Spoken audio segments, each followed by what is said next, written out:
네, 안녕하십니까. 논준모연구소 김성하 소장입니다.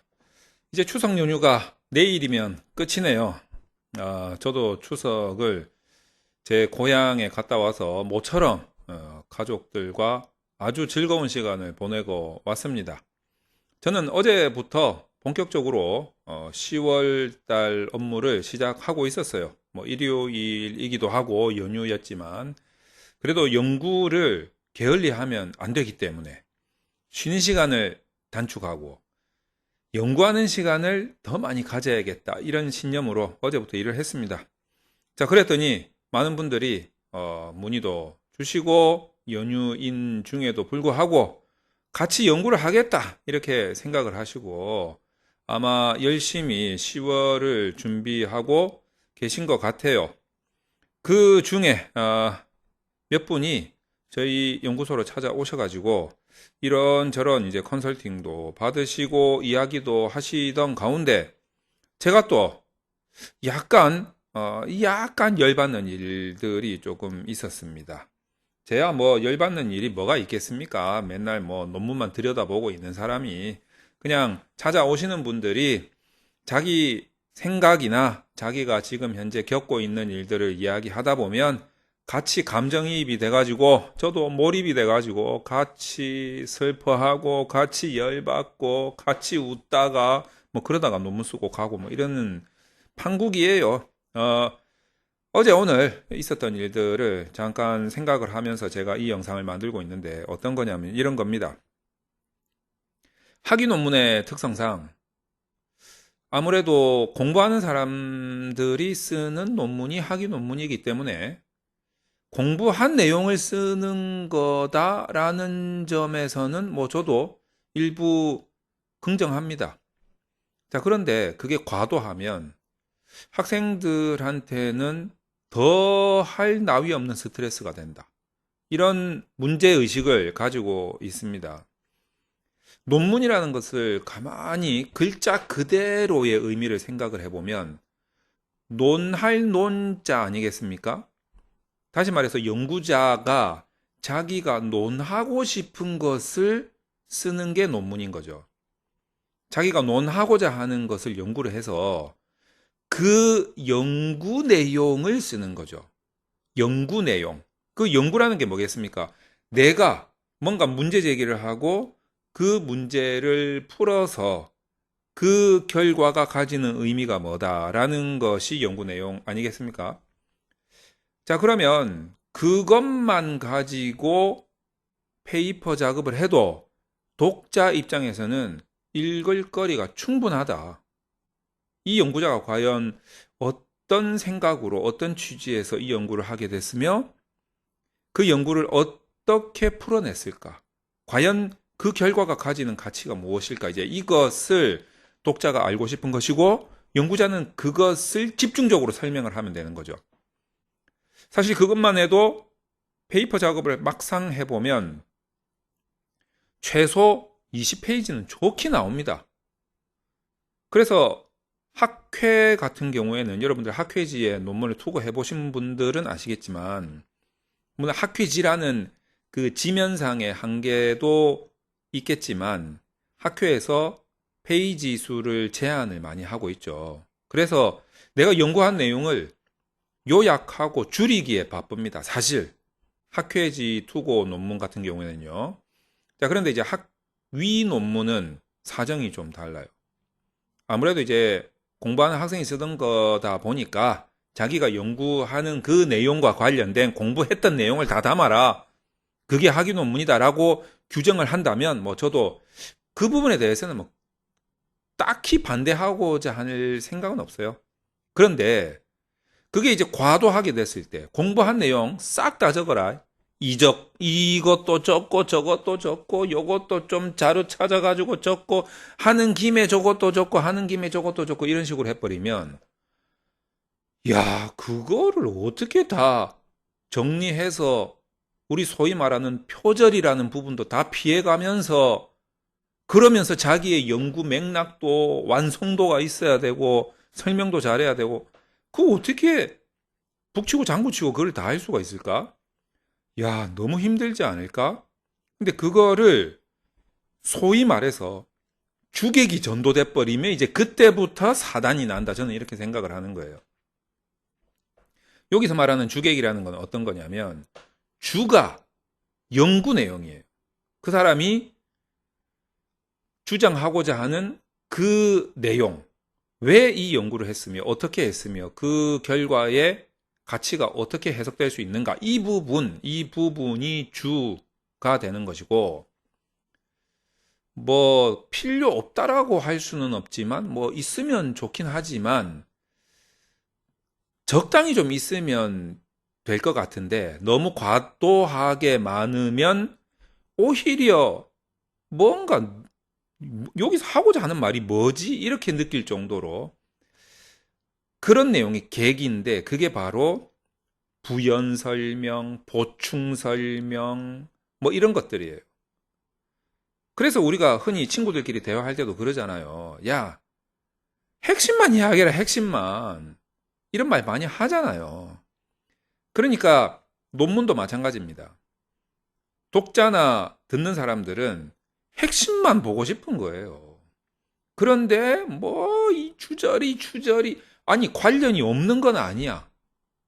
그런데 그것들을 그냥 너무 과다하게 너무 많이 써가지고 학위 논문을 뭐 150페이지를 써야 되네, 200페이지를 써야 되네. 어떤 지도 교수님은 나는 200페이지 안 넘으면 박사학위로 취급도 안 한다. 근데 만약에 이러면 어떨까요? 진짜 핵심적인 내용은 딱 20페이지면 충분해.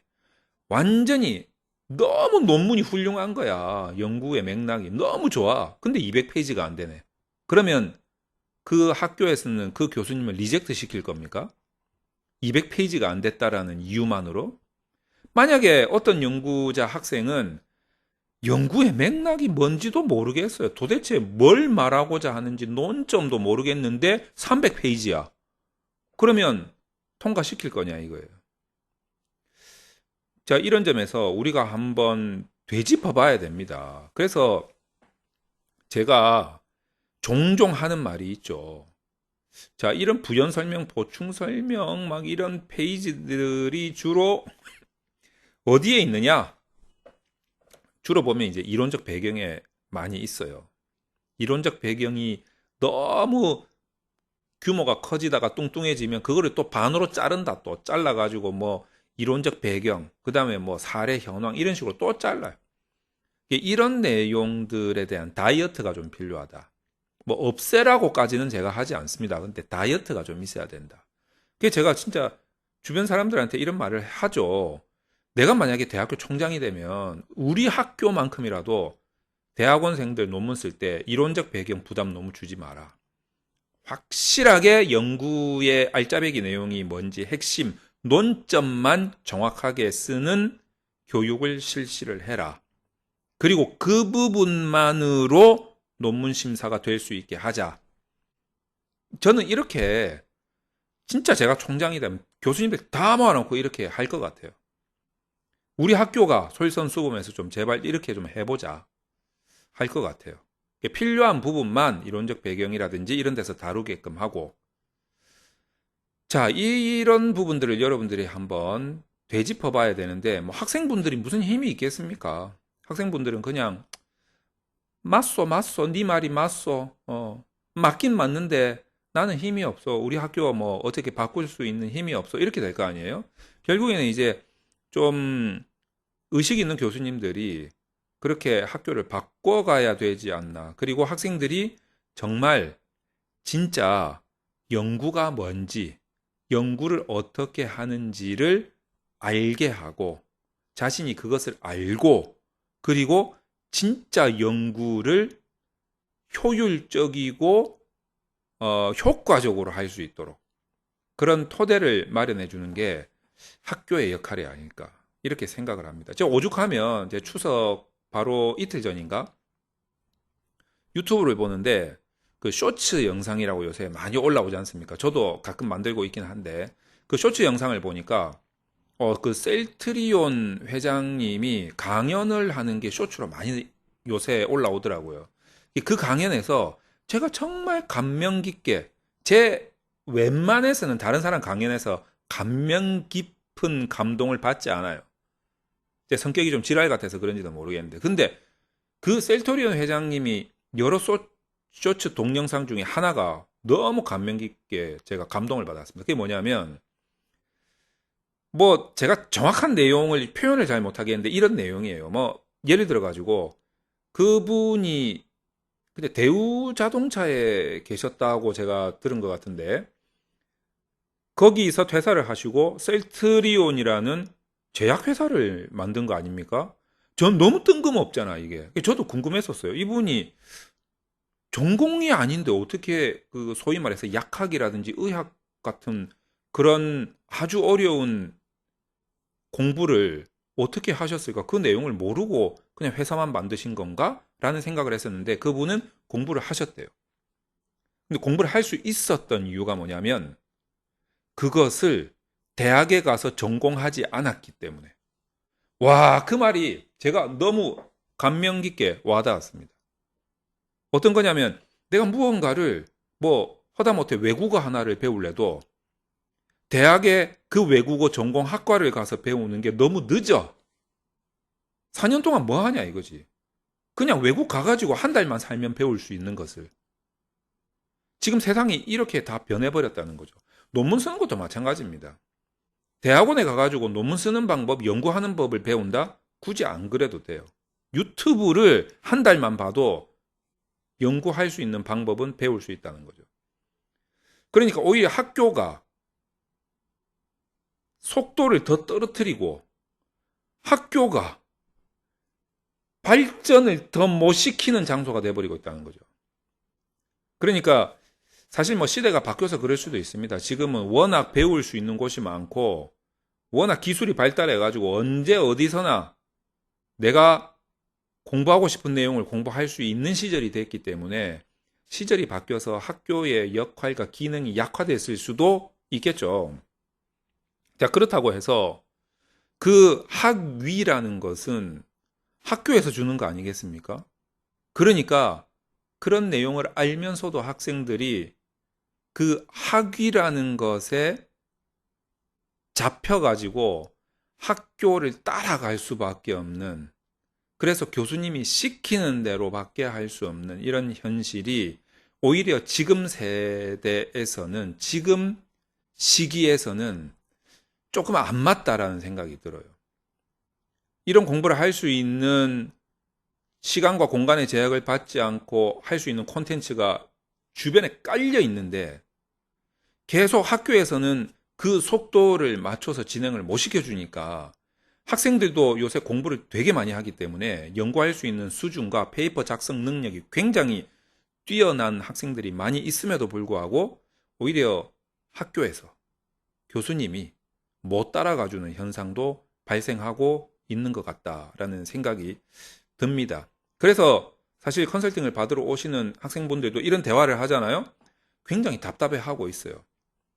사실 학위를 주는 이 키는 누가 잡고 있냐면 학교에서 잡고 있거든.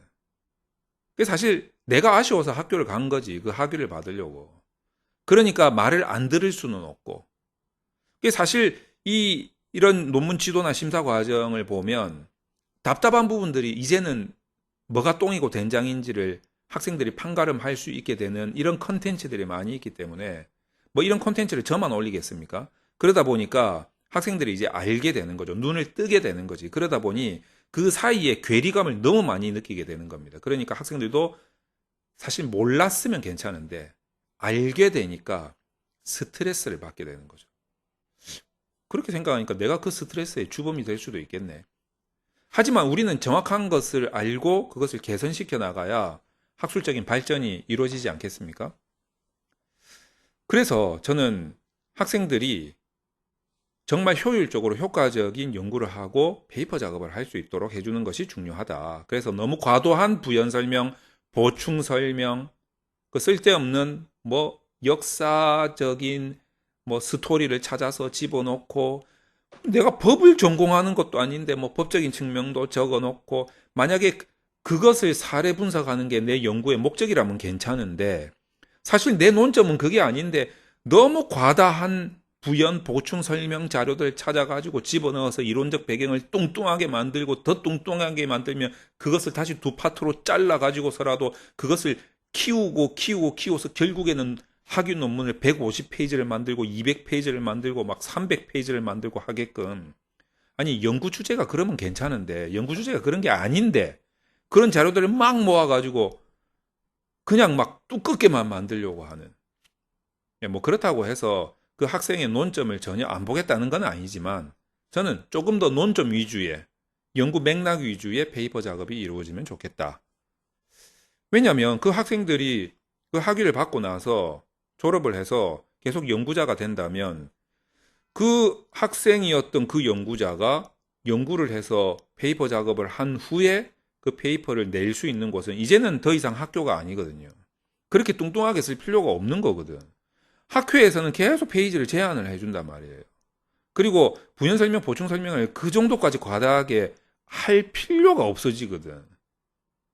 그러니까 학교 안에서도 이 학생들의 연구 능력 향상과 페이퍼 작성 능력 향상을 위해서 조금 더 현실적이고 본질적으로 체질 개선을 해줄 필요가 있다라는 거죠. 이것은 지도 교수님의 역할이 되게 중요한데, 지도 교수님이 저는 솔직히 그렇게 생각합니다. 아직도 연구가 뭔지, 논문이 뭔지를 정확하게 잘 모르시는 것 같아요. 감히 에이 싸가지 없는 놈 이런 욕을 듣는 한이 있더라도, 제가 목에 칼이 들어와도 일단 할 수 있는 말은 이 뭐 내 채널인데 뭐 어때? 내 채널인데, 내 유튜브 채널인데 몰라서 그러시는 게 아닐까. 그런 분들이 제법 많다. 물론 예외는 있습니다. 연구 주제 자체가 그런 사례나 현황을 그 바탕으로 하는 조사라면 그 관련된 자료들이 많아질 수밖에 없다. 그런 연구와 그렇지 않은 연구를 제가 지금 구별을 못해서 이딴 소리를 하고 있는 게 아니다라는 말씀을 드리면서, 좀 아쉬웠던 추석 연휴 기간에 어제 오늘 컨설팅을 받으면서 있었던 일과 그 일로 인해 제가 약간 열이 받아, 열 받을 필요가 없는데 솔직히 까놓고 이야기하면 학교에서 그렇게 학생들을 스트레스 받게 해주실수록 저는 돈을 더 많이 벌겠죠. 왜냐하면 학교에서 해소를 못하니까 자꾸 학교 밖에서 해소를 하려고 저 같은 사람 찾아오지 않겠어요? 어떻게 보면 나한테 도움되는 일이지. 그럼에도 불구하고 아닌 것은 아니다. 이거는 아닌 것 같다. 그거를 봤으면서 못 본 채 할 수는 없어서 이런 영상을 올린다는 점을 여러분들이 좀 알아주십사 하는 마음으로 영상을 제작하고 이걸로 마치도록 하겠습니다.